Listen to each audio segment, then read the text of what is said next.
विद्यार्थी मित्र हो, नमस्कार.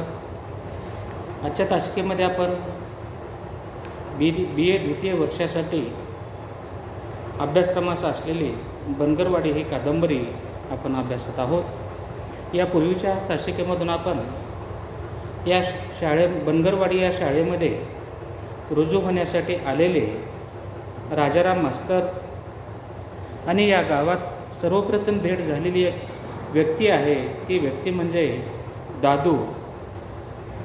या दोघांमध्ये जो काही संवाद झालेला आहे याचं चित्रण आपण या पूर्वीच्या तासिकेमधून केलेलं आहे. व्यंकटेश माडगूळकर यांनी या दोघांची या संबंधामधील जी चर्चा आहे ती अधिक विस्तारपणे पुढेही वर्णन केलेली आहे. त्या संबंधीचा भाग आज आपण या तासिकेमधून अभ्यासणार आहोत, पाहणार आहोत. तर या ठिकाणी पुढे वर्णन केलेलं आहे की हा जो दादू व्यक्ती आहे, हा दादू व्यक्ती राजाराम मास्तरांना काहीच अधिकची चौकशी न करता पहिला प्रश्न त्याने विचारलेला आहे आणि तो म्हणतो, तू अंडी विकणार आहेस का? आणि तू अंडी विक्री खरेदी करणार आहेस का? असा प्रश्न त्यांनी राजाराम मास्तरांना केलेला आहे.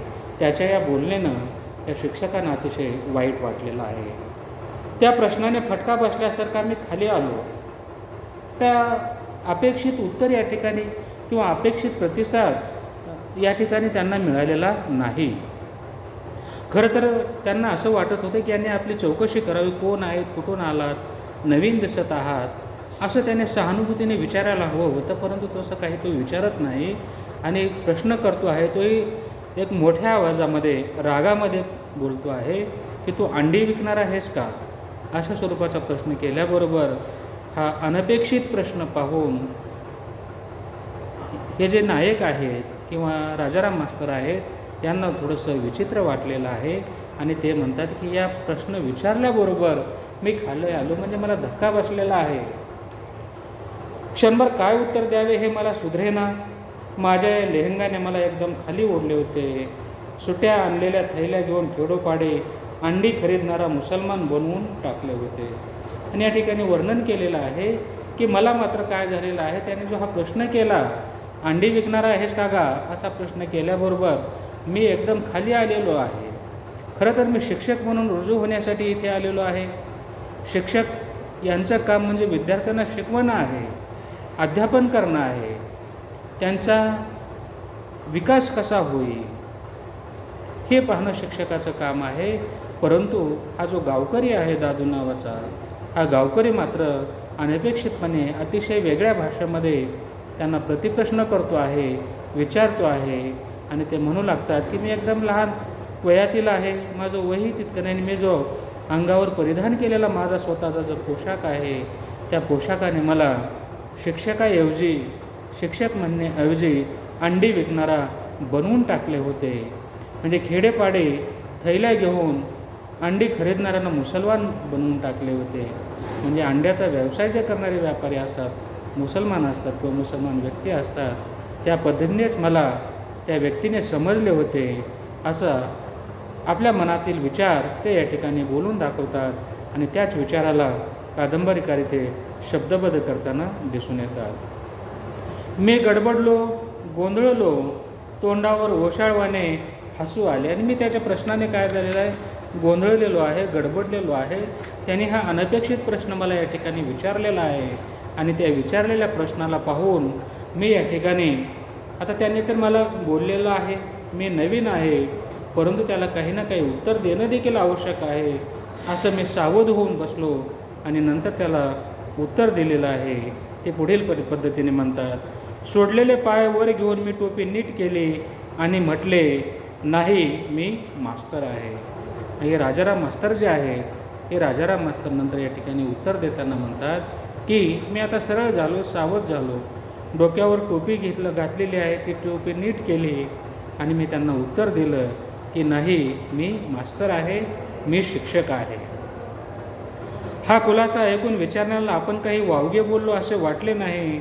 डाव्या पायावरचा भार उजव्या पायावर टाकून तो म्हणाला, मास्तर?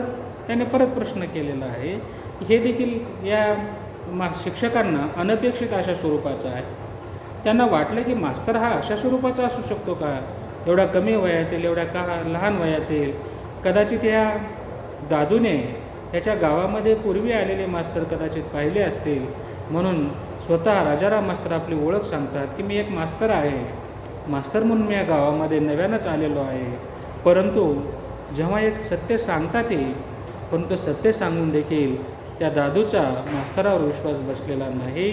त्याला काहीही वाटलं नाही. उलट डाव्या पायावरचा भार उजव्या पायावर टाकून तो म्हणाला की मास्तर, तू का मास्तर आहेस का, असा प्रतिप्रश्न त्यांना केलेला आहे.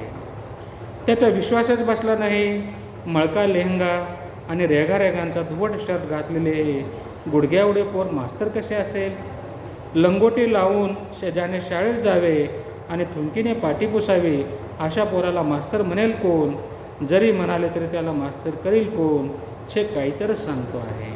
म्हणजे राजाराम मास्तरांनी स्वतःही सर्व काही माहिती खरी सांगितलेली असली तरी देखील त्यांचा जो पोशाख आहे आणि त्यांचं जे वय आहे, या पोशाखावरून आणि त्यांच्या वयावरून त्याच्या मनामध्ये असा विचार आलेला आहे की हा स्वतःला मास्तर समजतो आहे. खरं तर याचंच शाळेत जाऊन शिकण्याचं वय आहे आणि हा स्वतःला मात्र मास्तर समजतो आहे. कारण माझा जो पोशाख आहे त्या पोशाखावरूनच आणि माझ्या वयावरून त्याने मला मास्तर समजलेला नाही, अशी शंका, असा एक विचार राजाराम मास्तराच्या मनामध्ये आलेला आहे. पण खरं तर राजाराम मास्तर हे खरोखर शिक्षक म्हणूनच रुजू होण्यासाठी आलेले होते. परंतु दादूच्या पहिल्या भेटीमध्येच या दोघांमध्ये अशा स्वरूपाचा एक विसंवाद म्हणूयात तो झालेला या ठिकाणी दिसून येतो आहे. कारण दादूला राजाराम मास्तर सर्व खरे सत्य परिस्थिती सांगत असताना देखील त्याचा विश्वास या ठिकाणी त्याच्यावर बसत नाही. आणि कदाचित माझ्या अंगावर जो मी पोशाख परिधान केलेला आहे त्यामुळे कदाचित त्याच्या मनामध्ये असा विचार मनात आला असावा, असंही त्या ठिकाणी वाटतं आहे. मला आपल्या लहान वयाबद्दल, धोतर कोट न घातल्याबद्दल विषाद वाटला.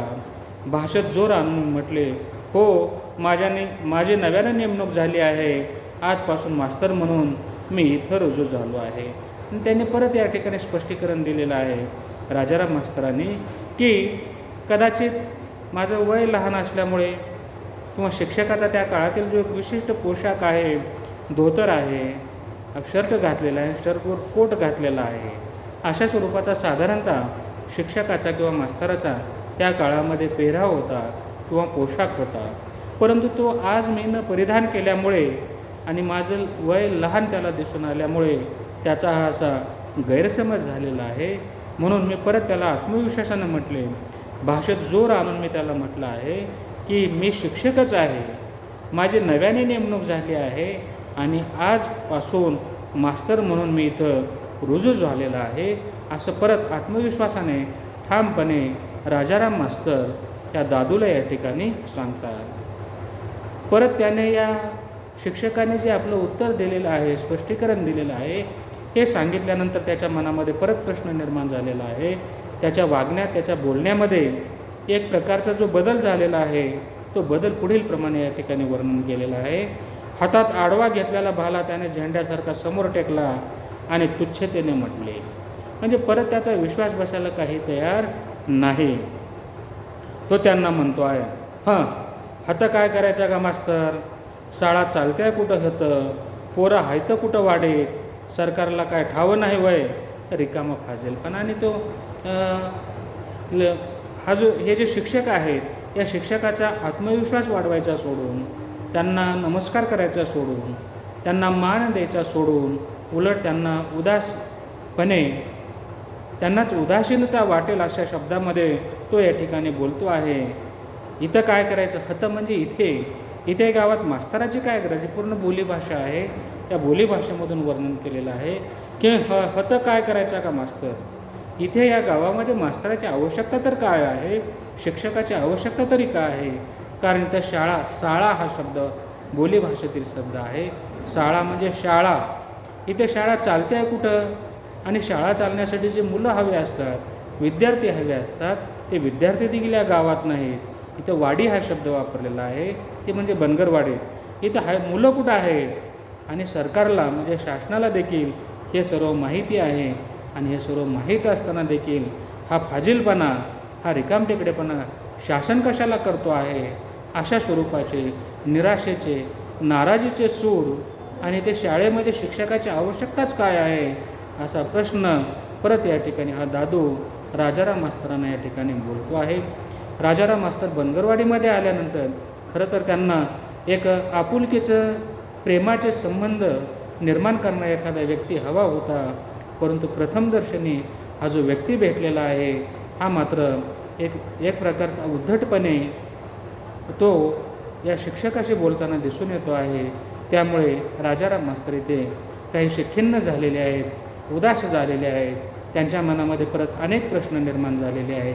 हे जे निर्माण झालेले प्रश्न आहेत आणि त्यांना त्यांच्या मनामध्ये आता आपण नेमकं करावं तरी काय असा विचार त्यांच्या मनामध्ये येतो आहे.